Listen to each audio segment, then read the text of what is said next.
What's going on, everybody? It's your boy PTK Bland back in the building with another episode of the Shop Podcast on another beautiful Saturday weekend, man. We appreciate everybody showing up live here today. Once again, if you're brand new to the chat, go ahead and drop a like on the video, subscribe to the channel as well. It does help the podcast be seen, man. I definitely look forward to this day every Saturday. Me and Fuzzy were just talking pregame, and I miss you guys. I've had an insanely busy week from my son's health to a lot of other things going on, but I appreciate this, guys. Every time you guys show up and I see you guys in chat having fun, enjoying the show, thank you guys so much. And we're going to keep pushing this channel, man. Subscribe.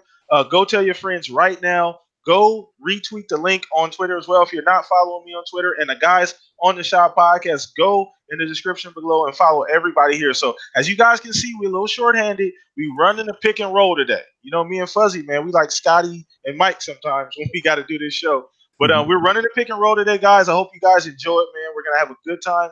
Great topic. Shout out to Zalker. Shout out to Jarhead, our other compatriots, compadres, friends, family, whatever you want to call them. We appreciate you guys. Hope you guys are having a great day. I got to get Zalker back in here, man. We're working on the schedule thing, but we're going to get him in here, man. So, Fuzzy, go ahead and give yourself a shout out, man. How have you been lately? Been pretty good. Hey, everybody. Fuzzy Belvedere here. Back in the building.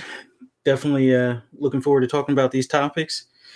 Can't wait, man. It's some big stuff that just happened over this past week. Yeah. So, yeah, definitely looking forward to it.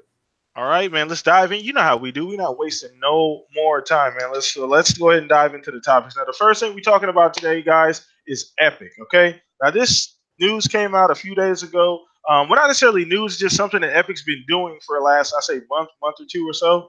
They've been scooping up these exclusivity deals where they're kind of blackballing and kind of building up a wall with Steam and saying, hey, guys, we have a better deal. We give developers a far better cut.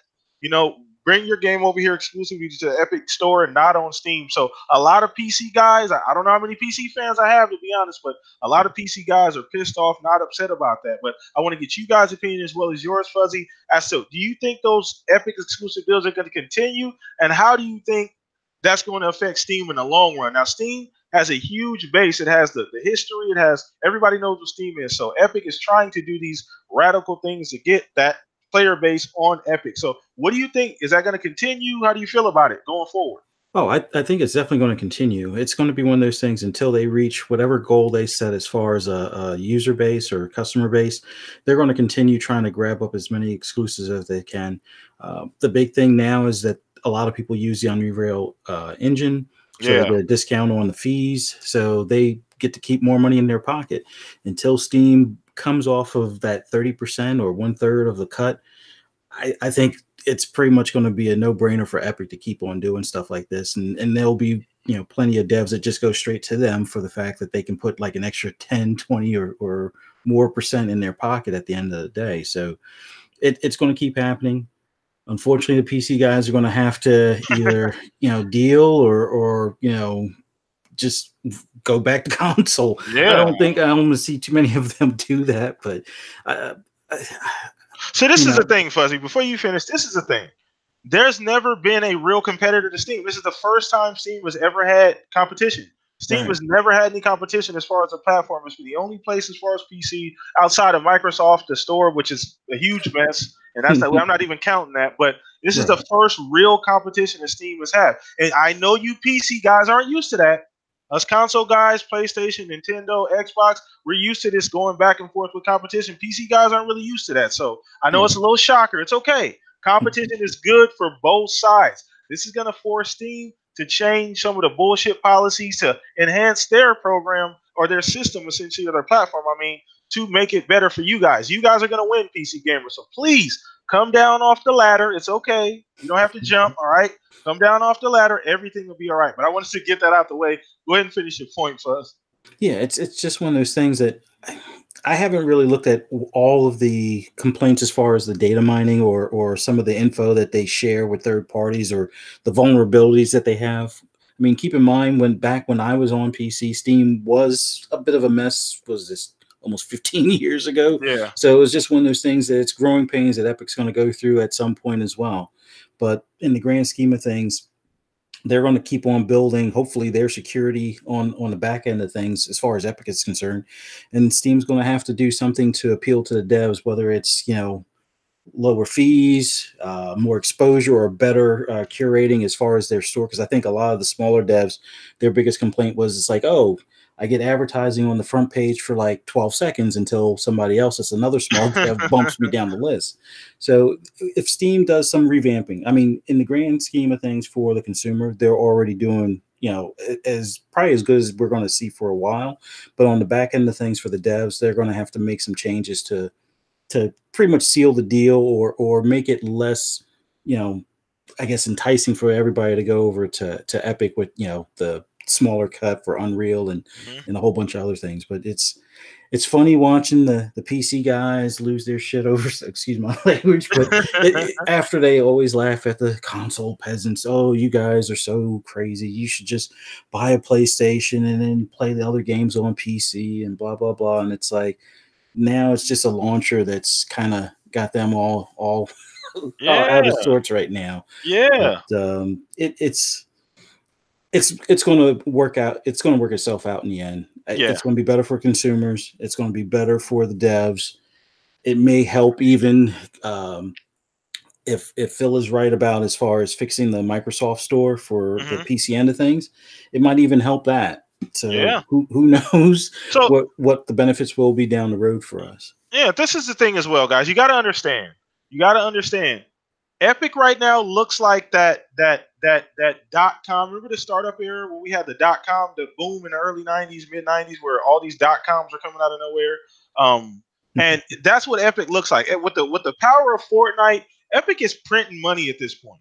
Fortnite makes like $1 billion a month. You know what I'm saying? So they're not lacking. They can afford to give these developers these price cuts. They have an engine. That everybody uses. A lot of these new games are being made with Unreal. It gets better and better every year as they tweak it. The DX12, all these different things they're doing to it to make it run better. And that's appealing. So think about it. What are these devs from a dev standpoint? I want to get in early while the store is not congested. Because at some point, that Epic store, as it grows, is going to become tougher and tougher to stand out.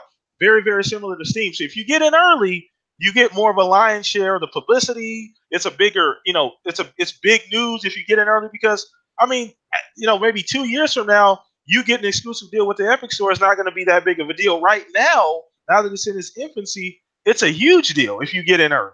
Yeah, they're going to talk about that all over the internet.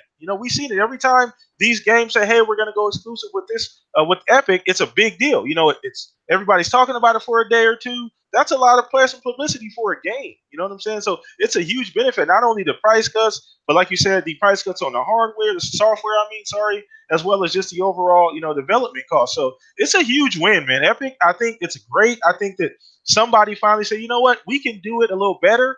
And we have the cash flow, we have the fan base to do it. And I think it's great, Fuzz. I don't see any issues with it. Like I said, we're used to this kind of thing in the console space. This is not something PC gamers are used to, but believe me, guys, you're going to be better for it.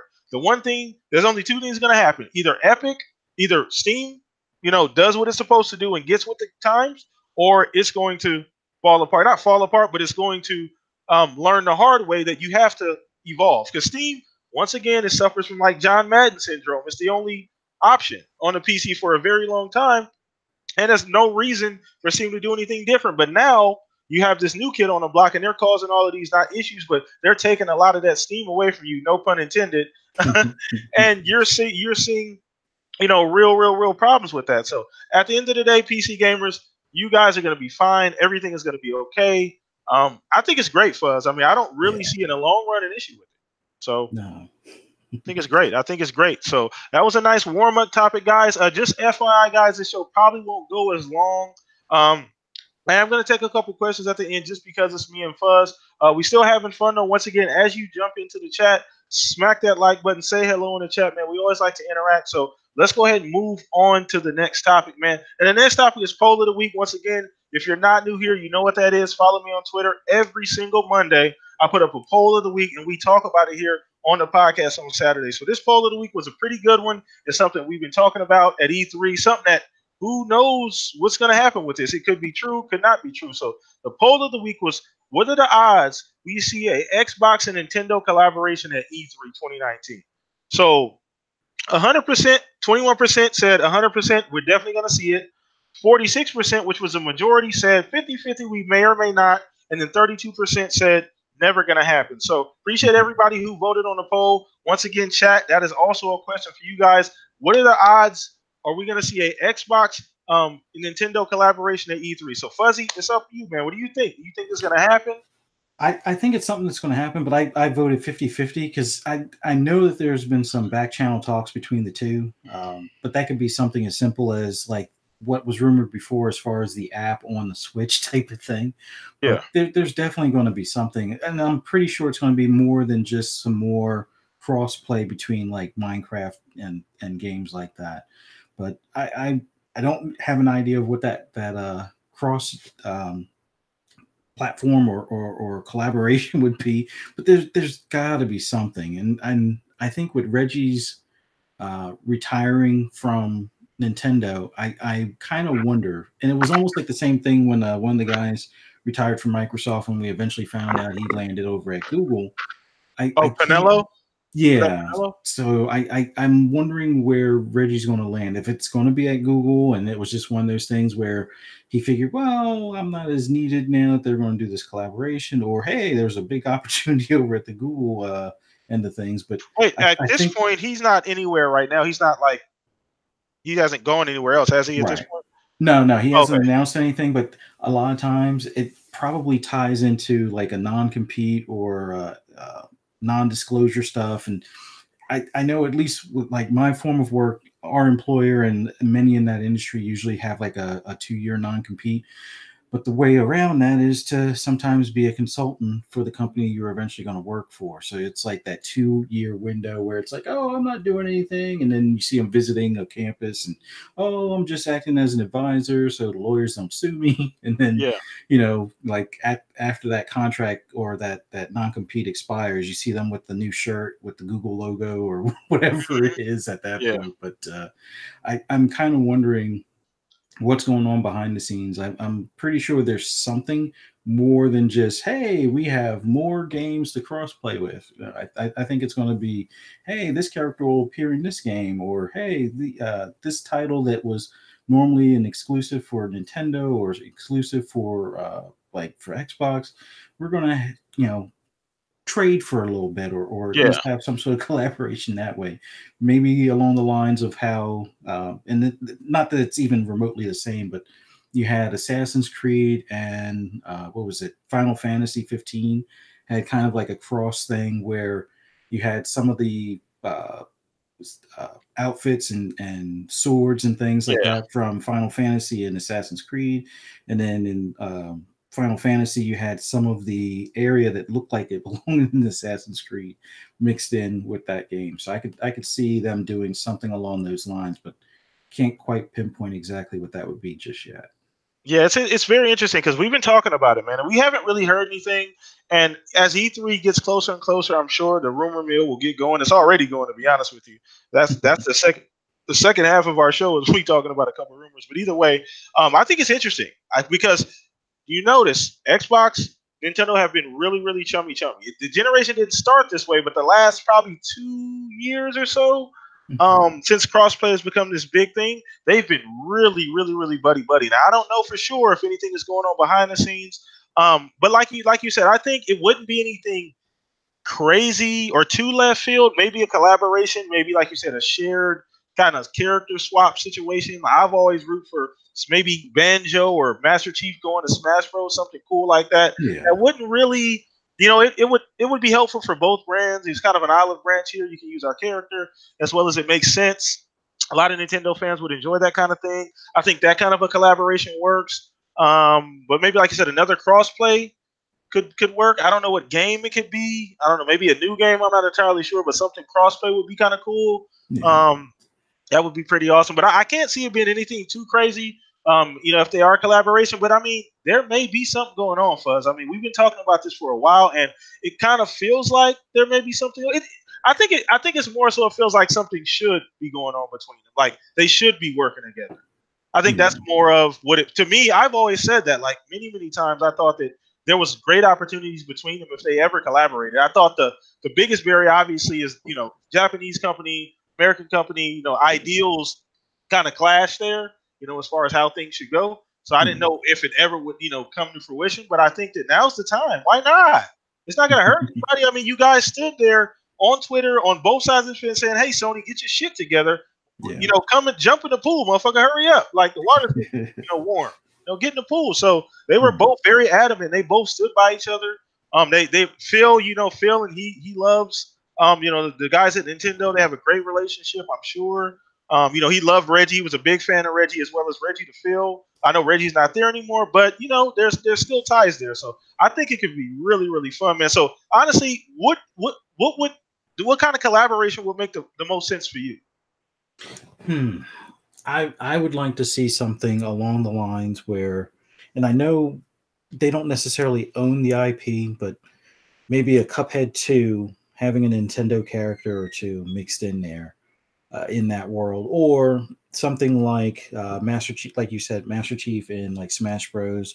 Or Banjo and Smash Bros.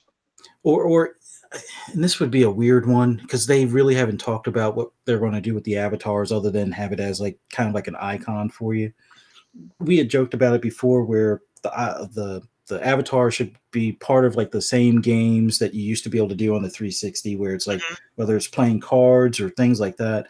Have something like that where you can mix in Nintendo characters within that avatar group, or at least the costumes and outfits, and then maybe something on Nintendo's end, having I forget what they have as far as like their avatars. It's almost like the little face icon things and things like that. So maybe some exchanges there on the front end where it's just not necessarily an involved game, but at least some of the accessories. Because I mean, we have for our avatars, we have like various costumes and things you can buy to, you know, outfit your avatar to match like Anthem or match, you know, just about any other game that's out there. And I'm pretty sure Nintendo wouldn't mind monetizing something like that as well on their end, especially with the rumor of the Nintendo Switch Pro and the Nintendo Switch Mini and stuff like that. So yeah, that could be big too, because I mean, think if that Pro especially can run, you know, it's a little bit better specs, can run some different games. There may be opportunity there to take something that you normally wouldn't be able to put on the Switch and make it crossplay. Yeah. You know, on the Xbox as well, you know, because it can run on the newer hardware. So I don't know. And that's another thing too. We don't know what Nintendo's doing. You know, I'm sure they got things coming down the pipeline as well, but I think that's just a natural, like, collaboration. I think that definitely should happen. There's a lot to gain from doing that. I mean, I know we're going to have a large, or at least this vocal minority saying, oh, hell no, you know, that's stupid, or, you know, Microsoft or Xbox has no exclusives, or yada, yada, yada, whatever the case may be. But I think that collaboration just makes fucking sense at the end of the day, man. I would love to see a character in Smash Bros. Or vice versa. I don't know how keen they hold their characters near and dear. I don't know about sharing, or that definitely not, you know, Mario or Link or any. I don't think that's ever going to happen.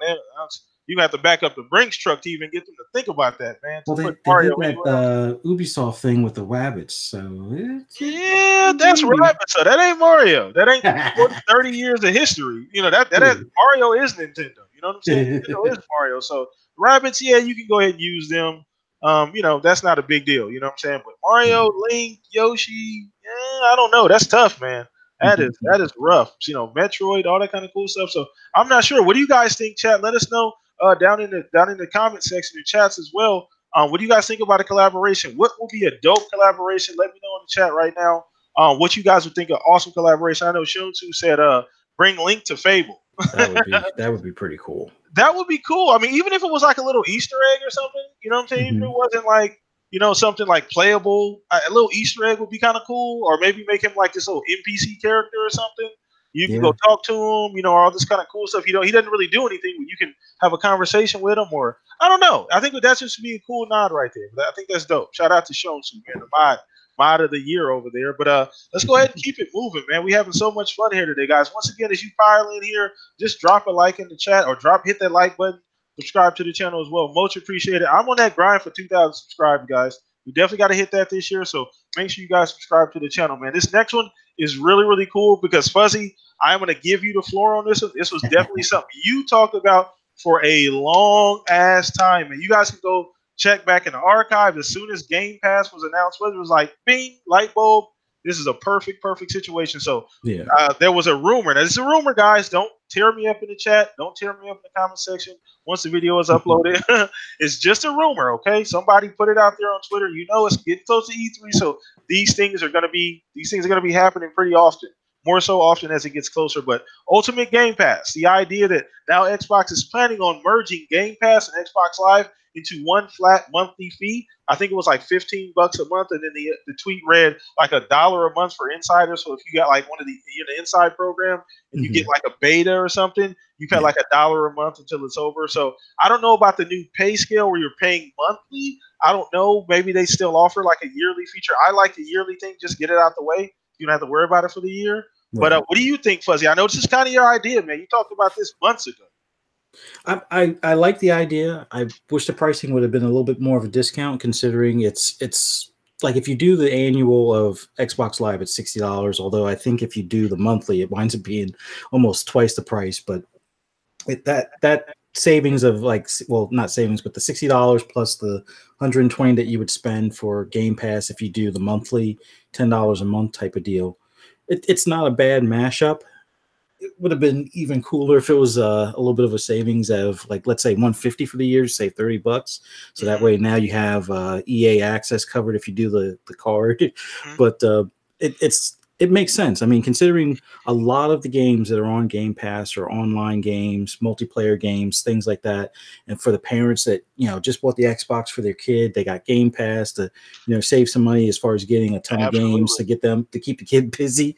And then to know that they wouldn't be able to go online to play the games without having live. This pretty much solves that issue. So there's no like hidden cost or surprises after you get everything hooked up.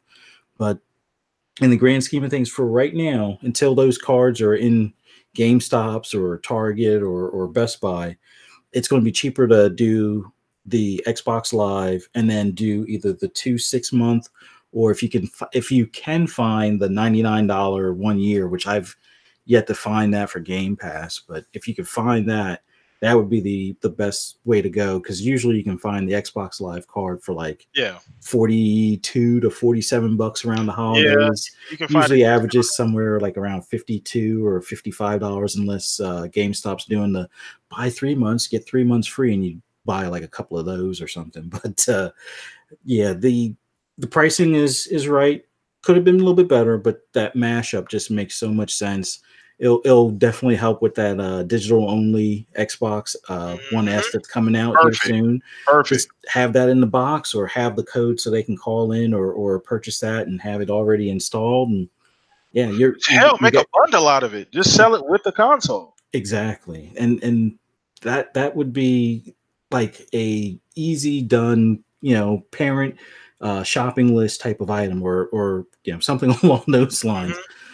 I have a couple of my coworkers, their kids are on Xbox, and they're always wondering, like, I keep on telling them, I'm like, got like 300 plus games. Half of them are the ones I play through Game Pass. The other ones are the ones I bought, but it's like, they're like, well, how do you do that? Because it's like, these games are $60 a piece, and we got 2 Xboxes and 2 kids. I was like, first of all, you got a game share. Next, you got to do Game Pass, and then you got to do Xbox Live, and do all of that, and then have it where one console is the home console, and then the kids can play against each other on the same game at the same time. And, you never have to worry about buying multiple games, because there's always a fresh slew of games coming in and out of Game Pass. And then, it's like, hey, if they really like the game, they get a discount on the game before they take it out of there. And they at least give you a notice, hey, in 30 days, this game's coming out, and get it for $15 now, or get 15% off or something. As well as the exclusives you get day and date. So exactly. So it makes sense. They probably should have did it a little bit sooner to kind of push the narrative, so that way you could also have these cards floating in GameStop or on Amazon for a little bit less. But it just makes sense. Kudos to them for doing it. And we go, I'm a champion Fuzzy for this one, guys. I'll be honest with you guys, chat. He's been talking about this forever, behind the scenes, on the podcast, we on Xbox Live, just in party chat. Like, this is something Fuzzy's been like really, really pushing that they do. So I think it's a great idea, whether it comes to fruition or not. To me, it just makes sense. You want to make it as easy as possible. You don't even want the consumer to think about it. So, putting something together just makes sense. Slap a sticker on it and say Ultimate Game Pass, boom, you get live for a year, you get, Game Pass for a year, one flat rate. It just makes sense. Like it just let's cut the middleman out. Let's cut the two different, platforms, two different, situations going on. It just makes sense. And I think it's a great idea and it just gives them more value. And Game Pass, once again, guys, it's probably one of the best things that happened this entire generation on any platform. I think it's one of the best ideas to happen. I think it's such a great deal. It's such just an easy thing, especially when you're like a consumer, you're looking to purchase. That's something that's like really easy. It's, I have all these games, at my fingertips right away. Some older games, some newer. You do get the exclusive day and date, but you at least get the opportunity to have, a large variety of games. But it just makes sense, man. Let's just cut the middleman out. Ultimate Game Pass all day. So I'm all for it. So I definitely think that's something that's feasible to happen at E3. I don't know if it's definitely going to happen at E3, but it makes sense. And I don't think that announcement, I think that announcement would actually be big. I think it would be really big if it did actually happen. So I feel like we're going to hear more about this the closer to E3 gets. So I don't know if you feel that way, Fuzz, as well. I feel like we're going to hear more things about this, whether or not they're true. I feel like something else is going to come as well. So, Buzz, I'm giving you all credit on this, bro. But do you feel that way as well? As far as we're going to hear more about this? Oh yeah, we'll definitely hear more about this. It'll either drop when I think the digital Xbox One S will hit either the end of this month or sometime in May. So we'll either hear it then, right when that drops, or we'll definitely hear something by E3. But Shamsu had a good point, good way to get the PC guys to pay for Xbox Live, because there was no way that was going to happen any other way. So if they blend them, it's at least that way. Us console guys that were looking at PC, like, why do they get it free? It's like, well, now if they want Game Pass, which it's still a great value for the PC guy, and they can carry all their stuff over between the Xbox and PC, because there's quite a few that have both and will do certain games on PC and other games on Xbox, or Shout out to cross-play Zucker. either way. Zucker does that. He's a big PC crossplay guy. So shout out to Zucker, man. He does that all the time. Yeah, so it makes sense. I guess that's the undercover way to get the PC guys to pay for Live, when they said they wouldn't. So yeah, if they mix them together, that works. Oh yeah, absolutely. It's a great idea. It's a no-brainer to me. To me, it just makes sense. Fuzzy, like you said, just makes sense at the end of the day. I think it's a great idea. It's something I don't think that would be hard to introduce or just kind of ease into the actual ecosystem. I don't think us as gamers, there may be some people. There's always some people that are going to be rubbed the wrong way. Oh, the price went up, yada yada yada. There's going to be some people saying things like that. But at the end of the day, I think we're used to that as Xbox gamers. We're used to change. Xbox is always trying to refine. How many updates does a dashboard go through before we finally get one dashboard? It's 4 or 5 different iterations. They're just about refining things and making things better. So merging both just makes complete damn sense. And like you said, that's cool for PC gamers as well. It's a good way to get them to pay for Live without feeling forced. You know what I'm saying? So they're not like, oh, you're forcing us to pay for this service. Something that we should have free. So no slight to the console guys, no slight to the PC guys. Works for everybody, man. So I definitely wanted to get into that for sure. Because I know, Fuzzy, that was a topic you definitely wanted to cover as well, man. So this last one, though, man, very, very, very interesting, man. So I got a DM today of a article, man, that I saw, and it's a rumor. Once again, guys, I told you at the beginning of the show, this is going to be kind of like a rumor show, man. But it's fun anyway to kind of think about these things, especially leading up to E3, because you never know what happened. Now, this rumor is about Halo, okay? Now, we all know Halo is a tentpole pillar game for Xbox. It's the biggest franchise on Xbox, bar none, hands down, not even close, okay? It's like a movie every time it comes out. It gets the biggest marketing budget. It gets the biggest push as far as any game on Xbox. So Halo is still it. Halo is still that guy on Xbox. So the thing is that the article essentially said Halo, the newest one, is going to be getting like a movie budget. Like they talked about Red Dead 2 essentially having a budget of I think 500 or 600 million for total dev time. I think the game was in development for like 8 years since like 2010, I believe. So it's like 600 million. That's including marketing dollars as well as development costs. They're talking about this new Halo being 500 mil plus, possibly being more than Red Dead Redemption 2. So that's a really, really cool rumor. Now, to me, that's entirely feasible based on just the small little things we've seen and what I think needs to happen with Halo as far as the changes, as far as I think it's going to be an open world game. I think that makes sense. I mean, I feel like they're dumping everything they possibly can into Halo. They're taking their time with it. They're not releasing any information they don't think we need. They're just little things here and there, little things here and there, but nothing concrete. I don't know if there's any credibility to that, but I'm not. I don't think it's out of the realm that that the game has that kind of budget. So what do you think, Fuzzy? Do you think that makes sense? 500 mil plus for the new Halo? I think it makes sense, considering what they were looking to do. They wanted to make this. I wouldn't say it's like a rebranding of Halo, but I think they want to kind of fix some of the things that some of the fan base is complaining about with 5, and go with a bigger narrative, an open world that they can always add additional content to, something that can be, ready to play and ready to go and be hours of enjoyment from launch, but also be an easy avenue to add additional content, additional side mission stories, weapons, skins, just a whole bunch of different modes and so forth. So that 500 million makes sense, considering now Xbox does have not really carte blanche, but they definitely have a lot more leeway than they did as far back as 2014. Oh yeah. So 500 million on their top franchise seems like it would. I wouldn't say it's too far from what we should expect, in all honesty. Yeah. Just considering it'll more than likely be a cross-gen title. They're going to probably do some additional dev time to make sure when it's on that next-gen console that it just shows all the bells and whistles of what that console can do as well. So the world, the time frame, although the only thing I'm a little worried about would be, with that size of a budget, we might be looking at a 2021 instead of a 2020 launch. Yeah. But more time to bake everything and make sure it's tip top right out the door from launch. So 21, if it's 21, it's probably not going to be cross gen in 21. Then I mean, I don't know if the new systems will be out then, but it may be cross gen, because we may not see a brand new console in 2020. Although I think we're going to see it consoles in 2020.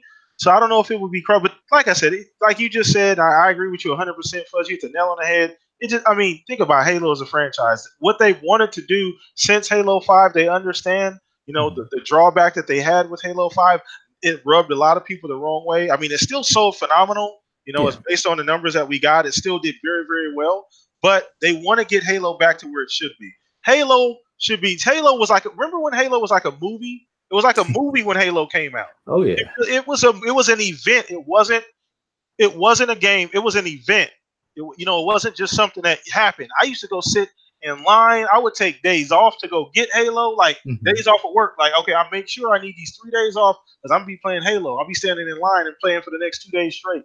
So, I mean, they want that back, and I'm not saying that's going to happen, but they want this game to rightfully take its place where it should, at the top of that pantheon of all of these franchises, with the God of Wars, with all these other games, the Marios.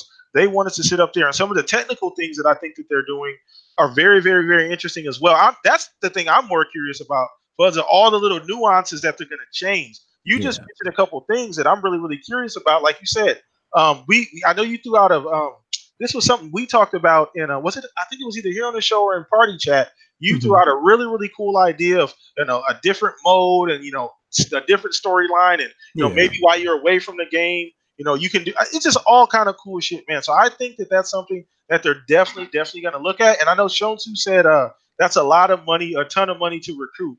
I don't know if I don't think that they're thinking that way. I'm not sure and it's a lot of money too, considering they're building a new console. It's hard to do that at the same time. Well, I think on the recoup side, that will hopefully garner enough subscriptions as far as with Game Pass, and then there's going to be a lot of those, that are the enthusiasts, the faithful to Halo, that are going to still buy the collector's edition or buy the extra content. So there will more than likely have a lot of people that double dip with the subscription end and the purchase end. It'll be kind of like the way, not anywhere near the scale, like Forza is nowhere near in size as far as the fan base, but there were quite a few that already had Game Pass and still bought the Ultimate Edition of the game. Me being one of them, but it was I think you're going to see a lot of that with Halo, so they'll be able to get at least some of that back. And then if it turns out as good as what we're envisioning, it's going to be a system seller. I mean, Halo is normally kind of like a system seller anyway, but this would be right out of the gate, that new system, that game, that's going to be the thing to move those consoles off the shelves. If they do a special edition console, it'll be even better. But yeah, I think that's they're putting a lot of eggs in this basket, and I think it'll pay off in the long run. It may not be an instant recoup of the full 500 mil, but I think if you look at it over time, within like a 2-year span or more, I'm pretty sure they'll recoup that. Yeah, and I Just mean, because of the amount of money that some people spend on like a lot of the custom stuff later on with the crates and things like that. So it'll make its money back. It's just that it may not be like in the 3 months or so. Like yeah, I know they did 5 million copies of, what was it, Halo 5 in the first 3 months or yeah. something.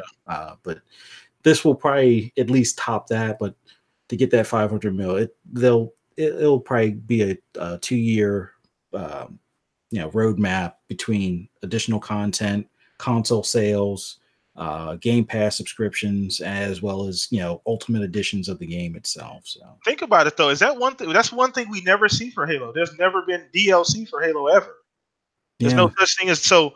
I don't know. Like that's crazy to think about. That just hit me right now. Halo's never had DLC ever. There's never been like some extra DLC coming up with a new mode or a new some type of story mission. Like Halo's never had DLC. Do you feel like Halo needs to adopt some of these newer policies at these games? Like these are staples in games now. Like every game now that comes out, these are just normalities. And Halo is still kind of if you get one game, you get multiplayer, you get Forge, you get some of these other things, and that's right. about it. No DLC, no, none of that kind of stuff. Do you think that that's something that it needs to adopt at this point? I To don't I know would that say it. stay relevant, but just I don't know if that it needs to, but it wouldn't. I don't think it would hurt as long as they don't make kind of the mistake that they made with the Halo Wars, where if you bought the original Ultimate Edition, you got all of the additional content except for like the last 2 stories or the last 2 modes, which then was in the Complete Edition. Which it's kind of funny. The Ultimate Edition has less than the Complete Edition, although Complete tells you it comes with everything, but it just seemed weird that they had a few people, well, not a few, but like all the people that did the pre-orders went and bought the Ultimate Edition. I think it topped out around $99 or $120. And then like 6 months later, it's like, oh, we have this, this other mode and this other content, and it's like another 20 or $30. It's like, wait, I just spent the 120. Shouldn't yeah, that they hit them Ultimate with Edition that include Destiny that? cheese. That's that Destiny cheese. Yeah, here Yeah. go buy the season pass, but we're gonna release 2 more DLCs that aren't in that season pass at all. Yeah. I hope as long as they don't do anything along those lines, I think it can work. I think it would be a nice change of things, because that way, for those that, because there's only, I wouldn't say there's a handful, but there's going to be at least a handful of those that play the campaign, beat the campaign, maybe do a second playthrough, and then they're going to put it down, or Yeah, they might do a little bit of multiplayer and then go to the next game. But if you're doing the DLC, it'll bring them right back in. They'll go through the DLC. They might even do the campaign again, or at least touch some more of the multiplayer. So I think Microsoft looking for engagement and getting consumers not only just to play the games, but also look forward to any like cosmetics or any other thing relating to it. I think they're going to try some different things to keep the game on like the top playlists for more than 6 months, more than a year, yeah. just to keep it active and on Mixer. And if people are streaming it on Twitch, keep it active on Twitch as well, just to kind of keep it in instead of relying on news outlets. Mm-hmm. They'll have that as their go-to for its popularity. Oh yeah, absolutely. It's exciting though. That's the big thing because we know this Halo is gonna be different. We know they're trying to do something different with this Halo. I feel like they are. I don't think that they're looking at this in the same vein as they looked at 5. They tried to do something different with the story in 5, and they did it, but it wasn't very well executed. Mm-hmm. It was the game was great. I enjoyed it. A ton of people bought it. It sold very well, but it didn't really captivate people like Halo should. It Yeah. didn't really hold people's attention for very long. Although the multiplayer is still phenomenal. There's still pro leagues that do the multiplayer. Halo multiplayer is never ever going to be something that's not going to be played. There's always Right. going to be a ton of people playing it because it's so ingrained in the culture. At this point, kind of like Call of Duty, as bad as it's been, Call of Duty is still one of those games that people are still going to play. People are still going to watch esports, all that kind of cool stuff. So I just want to see them take some chances. I want to see them do something different. I want to see them expand the world and bring the lore of Halo into the world. Make it bigger and bring the lore, because there's a lot in that world that people don't get a chance to experience. Halo is such a huge world. It has books, has all these, comics, all kind of cool stuff. Bring some of that into the game. Give people that's why I'm a big Destiny fan. Destiny's without the lore, Destiny is a shit game. I'm sorry. Without the lore, I wouldn't be as big of a Destiny fan as I am. That's just honest to God true. I love the characters. I love the factions and getting into the history and how everything's supposed to work and all the questions. And it's like Game of Thrones almost. I just love hearing about what's going on in the world. So if they bring that into Halo, expand the world, do something cool with Chief, you got to keep the focus on Chief. He brings everybody in. Chief has to be the common denominator, him and Cortana. And once again, you mentioned it. This is another thing that's interesting too. What do you think about the timeline? Because they have to make the timeline. I mean, is it pick up right after 5? What do you think they're gonna do with the timeline? Yeah, that's the thing. As long as they don't have it where we're jumping around in time, I think that would be probably the biggest thing, unless that's going to be part of the DLC aspects of things. But I would say their best bet is to pick it up right after 5 and kind of flesh things out. So that way we get back to the story of Chief, get back to what everybody wants to do or explore as Chief and things like that. And then, maybe have some side missions where Locke is involved, or just have that as DLC because I know there's quite a few, although I know Cade Megas, save Locke, but the biggest part of the fan base is probably just going to want to have it where it focuses on Chief, pick up that timeline from the end of 5 and go from there. And then, I mean, you could bring Locke you could include him into this story in a cool way, as long as they introduce him in a cool way. I mean, maybe not make him playable. I don't know, but you can introduce him. He can still have an impact on the story, the main story. I don't think you need to get rid of him. He is a great character. I enjoyed the character. They didn't really give us anything to get into him. He was just introduced because they were trying to do something different. They didn't give us time to grow. He didn't grow on us at all. They did a little, the Halo series or whatever, but that wasn't really enough to get ingrained. Chief has been ingrained for 15 years. He's like Mario. He's on that Mount Rushmore. So we as gamers, we have a connection with Chief and Cortana. Like a emotional connection. We didn't have that with Locke. He was just kind of thrown in. Although he was a great character, there was no emotional connection to him. So it didn't work, as they thought it was going to work. And then it was executed kind of oddly in Halo 5 as well. The balance between him and Chief. It wasn't really the rivalry that I thought it was. It was like they were playing tag in Halo 5. Like he would just follow him around saying, "Hey, we found you now," and then Chief just gets away. And it's like, well, what was this all for? You know what I'm saying? So I don't know. I just think it's interesting, and I definitely am excited for the next Halo Infinite. I know you are, Fuzz. I mean, I can't wait. And what are the odds we see Infinite at this E3? High, very, very high, for sure high? I think it's going to be high. I think somebody on Twitter had made mention as far as what the predictions would be as far as the opener and closer. And I think you got to open with Gears of War 5 and make a mention that it's released later on in the year. But I'm debating on, do you finish it with Infinite again? Not actually, no. They finished it with, what do you call them, last year? Cyberpunk. But I think you either finish it with Infinite or you finish it with another game that might not be coming out until after Infinite, but they definitely need to show some gameplay. The open world aspects that they kind of showed, or some of the scenery. Yeah, kind of alluded to. I don't know we don't even know if it's open world, guys. So true. We don't know, but I think the symbolism is key there as far as what they did show. But go ahead, Fuzz.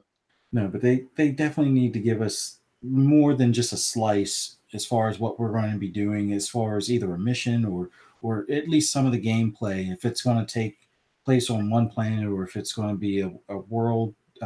You think there's gameplay at this point? You think they can do gameplay at this point?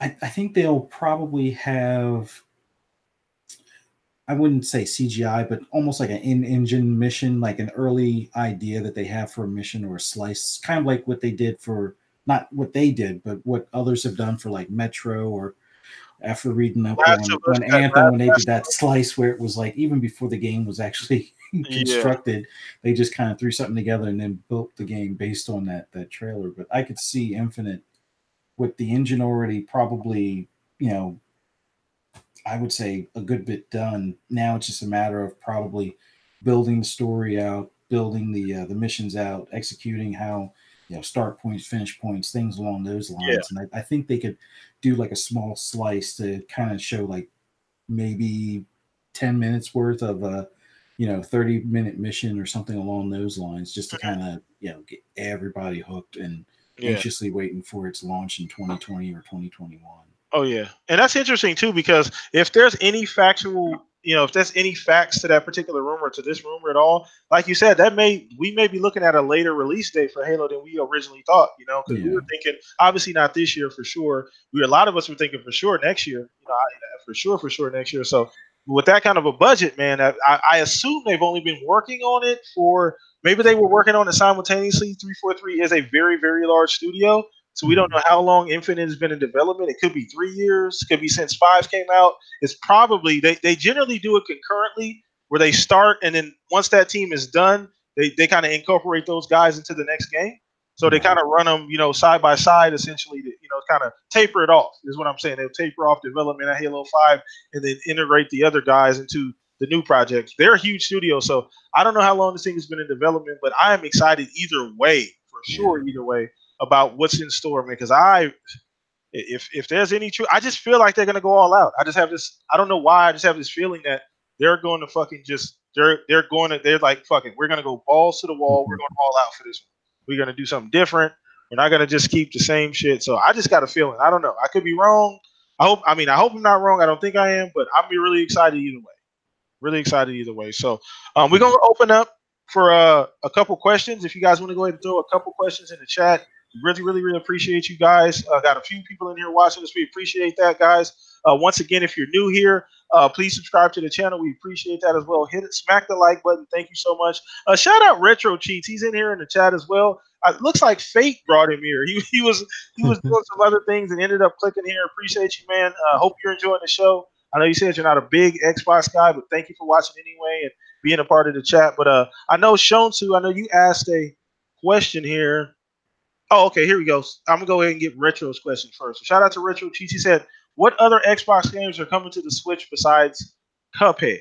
That kind of leads us to that question earlier that we talked about. Maybe Xbox and Nintendo working together, maybe having something behind the scenes, some type of collaboration. Fudgy, do you want to go ahead and give your opinion on what games you think would, besides Cuphead, would go there for the Um, Switch? it's been mentioned before, and I think it's geared to be a phone game as opposed to a console based game. It was what was it, Forza Street or something like that. I can definitely see uh, Nintendo Switch customers getting a small taste of something that's maybe a little bit more of an arcadey Forza, uh, in tune with like a Horizon, but I know that I don't think the Switch can handle the open world size and the speed that you would need as far as frames and whatnot for Forza Horizon 4.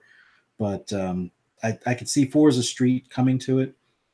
It would be a nice arcade type racer, which I don't know if they even have an arcade racer other than like, you know, kart type games.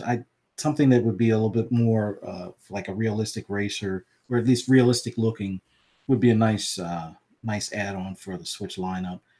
Another game I could see for Switch would be possibly Recore, at least the current one that's out Yeah, now.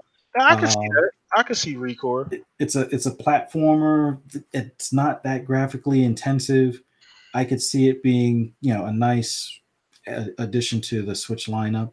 But those are the first couple that come to mind. I'm kind of hoping that a Recore 2, if they are Oh serious about man, making one, it's. yeah, it just makes sense, I man. mean, if they do the Recore 2, I'm hoping they go a little more on like realistic graphics than they didn't do cell shading, but it was kind of more No, of like it was it like was a weird art. It wasn't a weird art style, but it was like kind of cartoon, kind of it was basic. It was more like if you could have a graphic novel slash lower def graphics combined. That's kind of where it fell. Yeah. But it wasn't bad. But I think for a Recore 2, I think they need to go all out and have something that looks, dare I say it, more like a what is it? And you gotta Horizon Zero Dawn type. and you gotta give people things to do. The world was great, but it was empty. Yeah. It was empty. You were the only one in the world unless you went inside of a dungeon. It didn't feel like there was anything going on. Yeah, you had random enemy spawns, things like that, but it felt fairly empty. You know, it was fun, a challenging game, very fun platformer, very, very cool idea. But definitely, you put some more money behind that, man. That Recore is a great IP, man. You could go a long way with it. It's a great character. You know, the bots cool. All the different bots are really, really cool. I can see them bots being like a cartoon, you know, like an actual cartoon that kids watching. You know, so that's what it kind of reminded me of. But it was a great game, very, very challenging. If you have not played that, please go check out Recore. I think it's super, super inexpensive at this point. You can get it for really, really cheap. So go check that out. But we got one more question here that we're gonna go ahead and wrap it up. Shout out to Shonsu, moderator of the year. Shout out to Zinc, Born Distracted.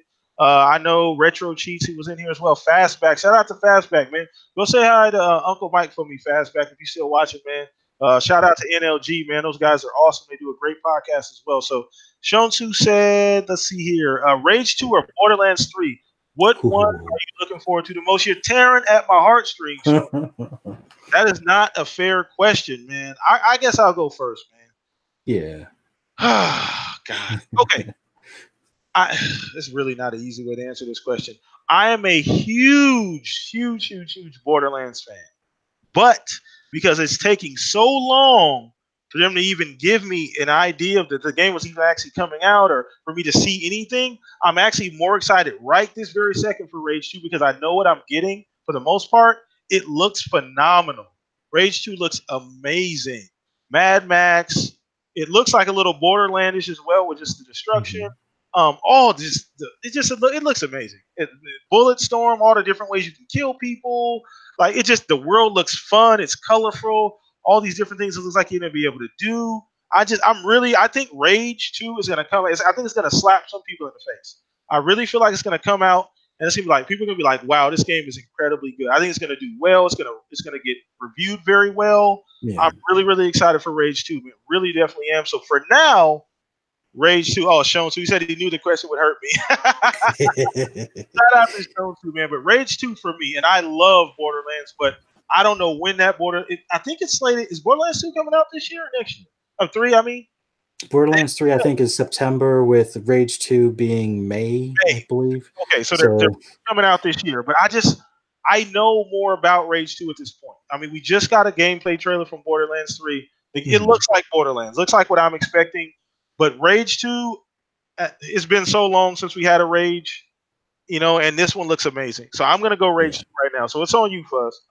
It's a tough one for me, but I'm going to lean more towards Rage 2 because I seriously wish there was a Mad Max 2 or like a 4K update. I mean, it looks graphically stunning to begin with, but a 4K update for that game would have just been, you know, the end all be all for me. Happy that they at least did the Andromeda one. A totally different studio, obviously, but that was another one I was really waiting on, and kind of wish that Dying Light 2 had a 4K update. But and nonetheless, Rage 2, primarily because of car combat of Mad Max, along with kind of the craziness of like a Bulletstorm / Doom mixture in like a Mad Max like world. I never got the chance to play the original Rage, so it just, all of that seems to fit for what I like to do when I just want to have mindless fun, blowing stuff up, driving around, you know, just basically having fun blowing stuff up. Exactly. The only drawback, I think, Rage 2 is just single player only, which it's not its only drawback, but it's the only thing that I wish that if it had kind of like a co-op setup, then it would be a done deal for me. Rage 2 all the way. But Borderlands 3, with it being a co-op game, that's going to be probably where I wind up spending more time once that one comes out later in the year. But Rage 2, I'll probably burn through that for like a week or two, have fun with it, and then touch it every now and then. Just blow stuff up type of thing. But when Borderlands comes out, that's going to be a longer playthrough. We'll probably hop on, do some of the missions and stuff together, and then go back to the single player stuff that I'm searching for, like the perfect gun combo or something like that. But I lean more towards Rage 2 just because of vehicle combat. Even though I saw in their trailer they have like that, pretty much it's like a one-wheel motorcycle and a few other tank type vehicles. So that's going to be fun too for Borderlands. But I'm really looking forward to Rage 2 right now. That is a tough choice. Damn you, Shonsu, for that. Damn you for that. But no, I appreciate it though, guys. So we're gonna go ahead and wrap things up. That was a great question to end the show, guys. Had some amazing people in the chat watching. A shout out to Retro Cheats, man. I'm definitely I know you just mentioned about more E3 predictions. The closer we get to E3, I am gonna be doing like a prediction show or a prediction video. So be on the lookout for that. All my information and Fuzzy's information, Jarhead, as well as Zalker information. Follow us, please, on Twitter. If you have not already, guys, we appreciate you guys so much. Hope you guys enjoyed the show. Fuzzy, I'm going to let you go ahead and give your let everybody know what's going on with you, man. How is that damn YouTube channel going, man? What's going on? I'm going to start actually doing videos here soon. The big thing I want to do, and it's I think it's just something that needs to be done during the week, like a Hot Take Tuesday or something. There's just some weird things like, I know we didn't get a chance to touch base on it today, but like for the UK guys where Xbox Live has gone up a bit, I want to give my 2-cent chime in on that. It sucks that it goes up, but I think it's now, in line with like what PSN is, but that's still not an excuse. But I wish Xbox would have had, if anything, a reduction in price on Live and then just move towards this blend between Game Pass and Live type of thing. But that's another story for another time. But you can find me on Twitter at Fuzzy _ Belvedere. Same thing on PSN, Fuzzy _ Belvedere, or Xbox Live, Fuzzy _ Belvedere. Mostly playing Forza, although played a good bit of Borderlands and what else did I play? Oh, I'm trying out WWE 2K19, and I'm going to hop back into either Anthem or Division later today or tomorrow. So, we damn sure playing tonight. My wife even told me you playing video games tonight, so I'm all on it tonight for sure, guys. But once again, your host with the most, PTK Blam, across the board. If you want to play video games with me on Xbox, PTK Blam is as well there. Follow me on Twitter for all the updates here, all the videos that I drop. I make sure I make you guys aware on Twitter first and foremost. I'm really not on any other platform besides YouTube and Twitter, so hit me up there, guys. I appreciate you guys. Make sure you hit that like button on the way out. Helps the podcast be seen, man. We will be back next week with a very, very, very special guest for sure, guys, next week. Hopefully I can get Zalker on next week. I may actually be moving the show back to 5 p.m., guys. I may be moving it back forward an hour. I mean, I don't want to confuse anybody. Back to where it originally was at. So Zalker will be able to actually be on the show at that point. So we'll see what's going on, guys. I will update you guys throughout the week as to what's going on. But I appreciate you guys. We had fun once again. Let's do it again next week. Love you guys so much. We're out of here, man. Peace.